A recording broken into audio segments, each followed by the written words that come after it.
Oi, gente, bom dia. Na aula passada, eu falei para vocês que gênero, como uma categoria classificatória, significava uma atitude relativista, uma atitude científica relativista, antidogmática, para compreender o feminino e o masculino nas diferentes sociedades e ao longo da nossa história como humanidade. Nessa aula, eu gostaria de dar alguns exemplos para deixar essa argumentação um pouco mais clara. Para além de falar então da sociedade brasileira, que a gente vai conversar bastante ao longo desse curso, eu gostaria de dar um exemplo específico para vocês sobre a sociedade iraniana. Na sociedade iraniana de hoje, quando a gente pensa sobre o Irã, nós pensamos sobre o quê? Sobre mulheres que devem andar cobertas, ou seja, precisam de uma estética específica, elas não andam com burca, elas andam. A burca é aquela vestimenta islâmica que tem uma telinha nos olhos, então elas não andam nem com os olhos descobertos. Essa é uma vestimenta tradicional que normalmente se usa muito pouco em qualquer sociedade islâmica. Na sociedade iraniana se usa o véu. A obrigatoriedade é o uso do hijab hoje em dia, que é simplesmente o véu que cobre cabeça e cabelo. Essa é a estética, e os homens têm uma estética específica, que é de andar de camisas de manga, cobrindo todo o braço, e andar pouco de bermuda ou nada de bermuda. Só em raras ocasiões as bermudas são permitidas. Ou seja, hoje em dia a sociedade iraniana tem uma estética adotada legalmente, isso é um ponto importante, é uma política estatal sobre as vestimentas e sobre a estética pública de homens e de mulheres. Esse é um processo histórico. Nem sempre na sociedade iraniana isso aconteceu. Inclusive porque, se a gente pensar na sociedade iraniana ao longo da sua história, é uma longa história, é uma sociedade que é um país onde existia a Pérsia, a antiga Pérsia, que tinha uma grande briga, né, que travou grandes guerras com a população próxima ali, principalmente a gente conhece mais a guerra entre os persas e os gregos. Então é uma população, uma nação que tem uma longa história, uma longa tradição e uma longa tradição de transformações. Então, a sociedade iraniana hoje, que a gente pensa que é uma sociedade teocrática, ou seja, um Estado que é religioso, um Estado que adota uma religião específica, que é a religião muçulmana, é uma tradição islâmica específica também, não é de qualquer tradição islâmica, existem várias. Essa não é a realidade, não foi a realidade sempre. Ou seja, historicamente a sociedade iraniana se transformou. No período anterior, a gente tem que lembrar, se a gente falar um pouquinho sobre a história do Irã, eu vou começar ali nisso que eu estou chamando, ou nisso que é conhecido como o período do Qajar Irã. Qajar era uma família, né, de imperadores, uma família nobre, que governava o Irã entre 1785 a 1925.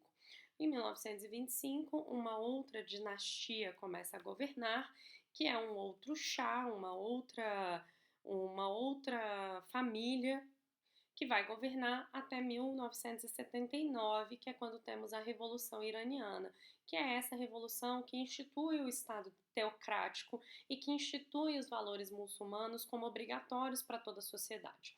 Mas eu gostaria de me focar um pouquinho nesse período do Qajar Irã.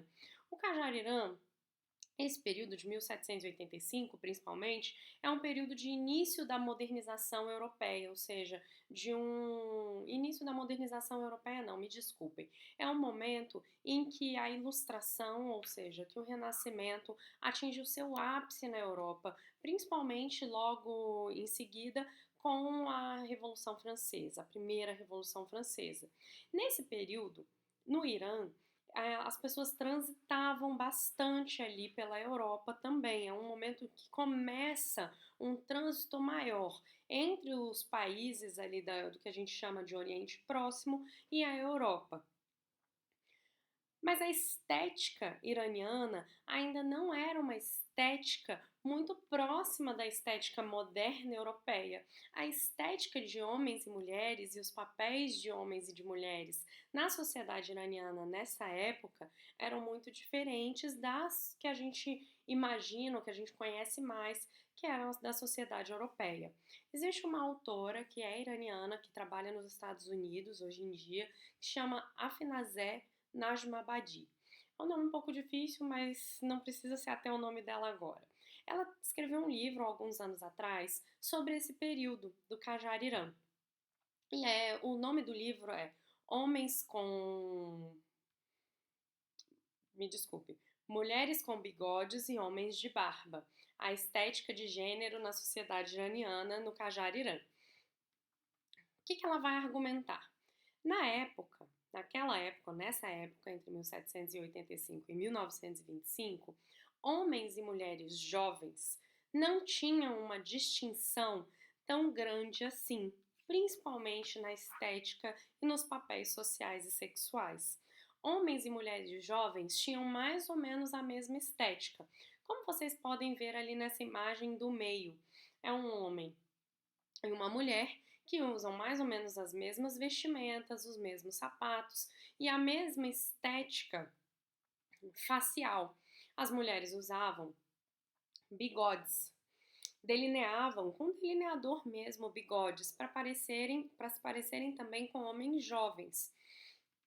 Como vocês podem ver ali na primeira imagem, que é essa pintura, também é um homem e uma mulher que tem mais ou menos a mesma estética. Cabelos grandes, usam chapéus, usam saias, né, vestidos decorados. Essa era a estética tanto masculina jovem quanto feminina no Qajar Irã.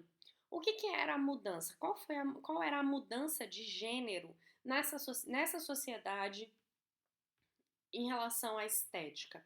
Quando os homens ficavam mais velhos e tinham os rituais de passagem para serem considerados homens no masculino, eles deixavam a barba crescer. Essa era a marca do masculino, e não a genitália.